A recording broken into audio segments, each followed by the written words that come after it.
What's going on, people? Welcome back to the opposition preview as we face Everton once again. This time in the FA Cup replay, there will be a decider, and I'm joined by Stephen from the Toffee Blues channel to get insights because there's a few things that's been going on between Everton from our last game to this game. Potential point seduction, the Villa game, of course. They've had their Premier League game and more. But as always, if you do enjoy this, like, subscribe, and comment below your thoughts and predictions ahead of the game. Stephen, thank you for coming onto the channel. Look, with Everton, I guess you never have a drama-free day. There's always something going on with Everton Football Club, especially this season, and it feels like in the past few seasons as well. But let's quickly, before we talk about the potential point seduction, let's actually talk about our previous game. Would you say you were disappointed with the result? No one really wanted a replay, but I'll be honest, as a Palace fan, Everton created better chances, I thought, even with 10 men, and maybe you could have won that game if you took your chances. How do you feel about the reverse fixture? I think no one really at this point wanted a replay, especially with two Premier League teams. No one's gasping for more football at this point in the season. But with us obviously, getting that red card towards the end of the game, I think most Evertonians would have bit your hands off for a point once Dominic Calvert-Lewin got sent off. But to be honest, I thought it was a bit of a scrappy game. The first one, I think, in the first half, I thought Palace could have gone on and won it. I think Palace showed a lot of quality in certain areas of the pitch that we couldn't really in that game. Of course, we were missing Abdoulaye Doucouré, and that's a massive one for us. But to be honest, I'm happy that it went to a replay. I feel like we've got more of a chance now than certainly if they had extra time and then we would have had to play another half an hour at Selhurst. So I'm pretty looking forward to this one. I think more chance for us now to get the win than at Selhurst. So replays are really you've got the advantage if you're playing at home in the replay. So would the crowd be? I said it's part. Well, to be fair, it was near enough sold out, I think, and we had to release more tickets right before the game started. But would the crowd be there for Everton and Goodson Park? Do you see it as like the fan base as a big game, or? I expect that. I expect it to be a pretty typical turnout for us. We're not going to be missing any supporters. There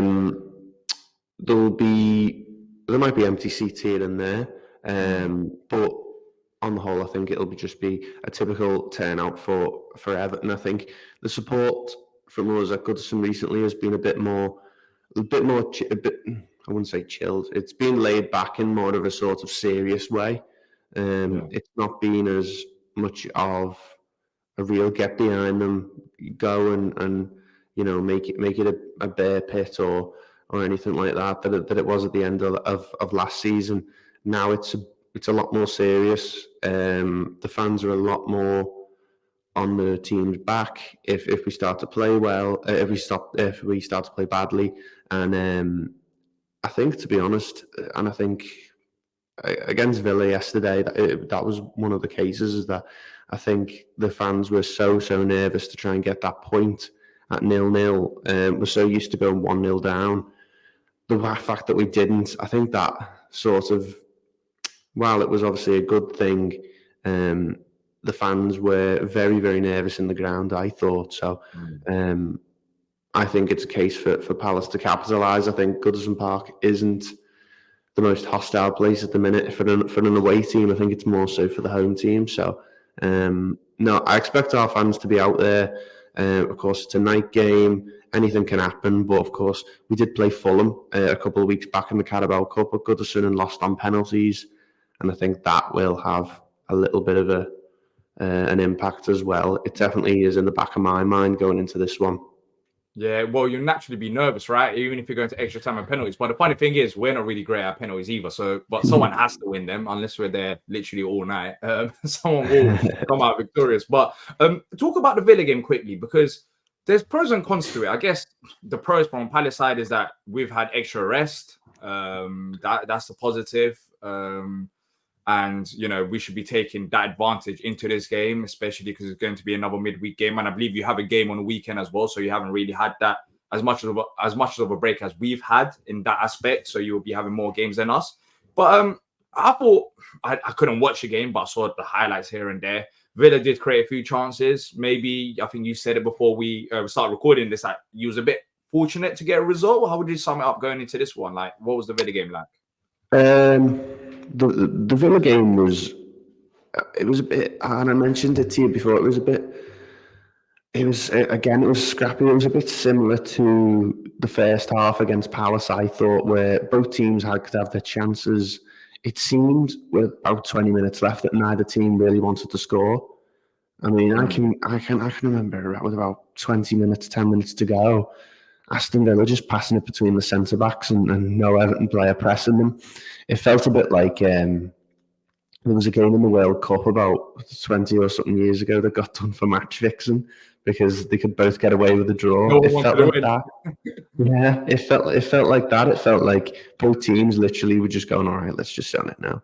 There's shake hands on a draw. There was chances for us. Dominic Calvert-Lewin missed a really, really good chance, and still, Yeah, I don't know how he didn't put that away. He probably had about 10 options going up to Martinez, and he picked the wrong one somehow. Villa had the disallowed goal. We had a goal disallowed for offside as well. It was a scrappy game, and obviously, I think any Evertonian would take a point going into that yesterday against Villa, against such a good side, and of course I would. But to be honest, with 20 minutes left, it was looking like either team could have got it. So, of course, we haven't drew many games this season. We always either lose or win, and for me, I was pretty happy to get the point there. Like it's just, it's good because my Monday is now. I'm not buzzing. I'm not absolutely on the floor, wondering what's going to happen next. I'm just calm going into this game against Palace on Wednesday, and it feels like, in a way, with the news that we might be getting, that it does feel a little bit like a free hit.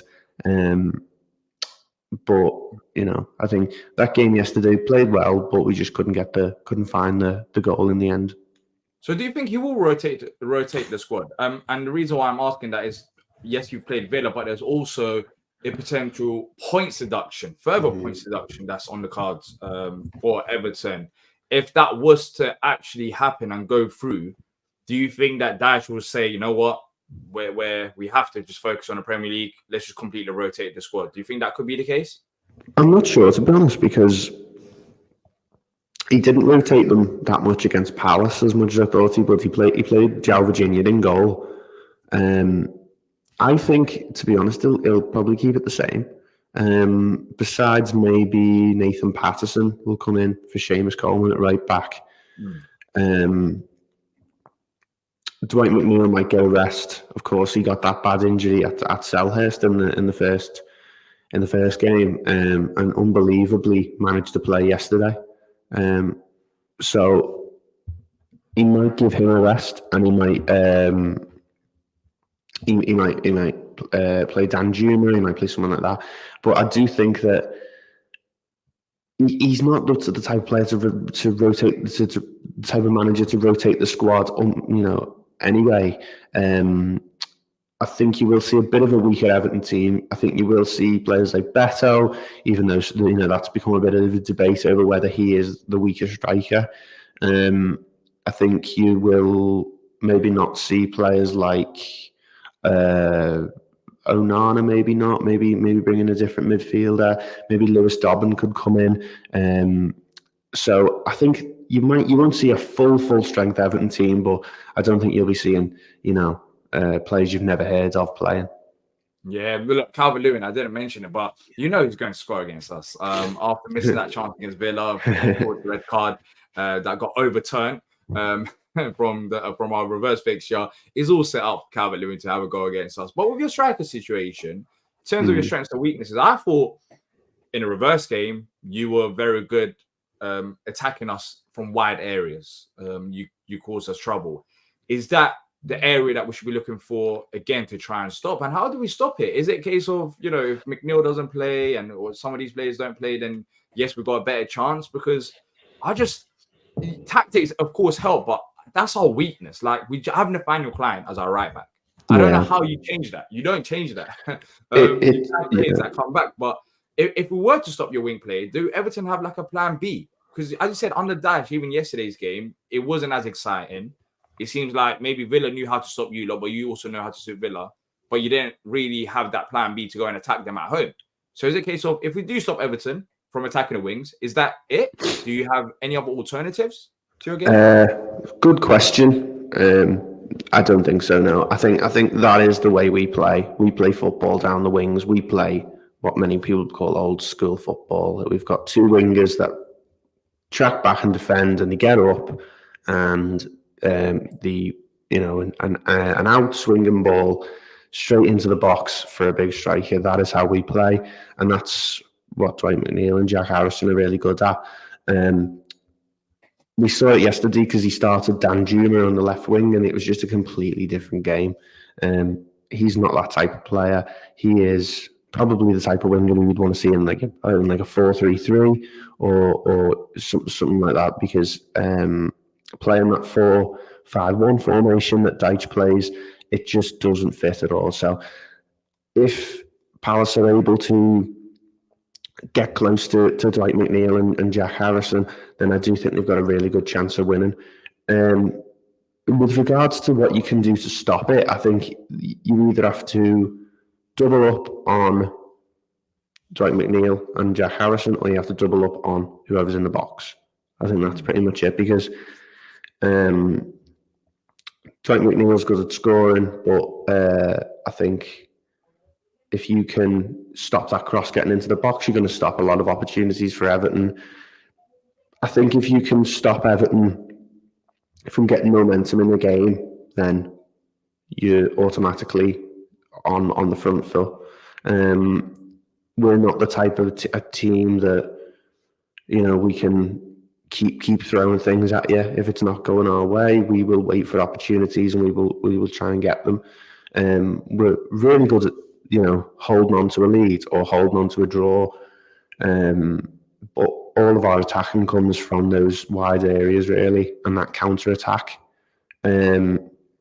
So maybe another way for Palace to win is to try and stay solid at the back with, when Palace have the ball in the final third, trying to sort of make sure that they can't be hit on the counter. A lot of our goals come from counter-attacks, or they come from those wingers who, a lot of our chances actually come from opposition's corners. We'll head the ball out. We'll try and get it down the pitch as quick as we can.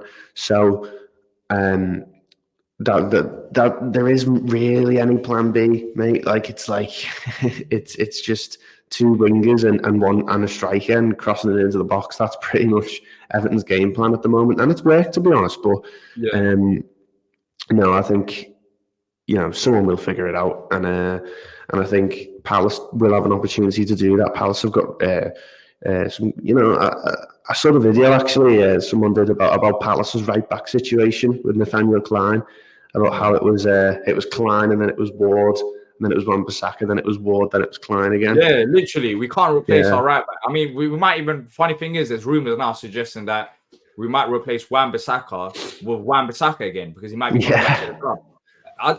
Look, there's right backs clearly out there in the world, because there are teams out. Every team fills the right back or right wing back or whatever we want to call it. So I don't know. With Palace, we just got our eyes on one, and never know, Wan-Bissaka might be coming back to the club. But funny enough, you're talking about Plan B and lack of Plan B. I think Palace fans could make this similar argument. It's been frustrating for us. It's in different circumstances, of course, because when certain games are not going according to plan, it's like, what is the alternative? And we haven't really been able to figure it out. Even in a reverse fixture, Will Hughes came on as a number 10. He's not a number 10.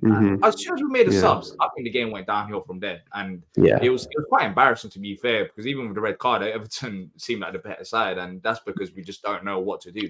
Even if you get a red card, it's actually worse for us, because we just start panicking. We don't know how to break teams down. We just don't have them attacking patterns of play.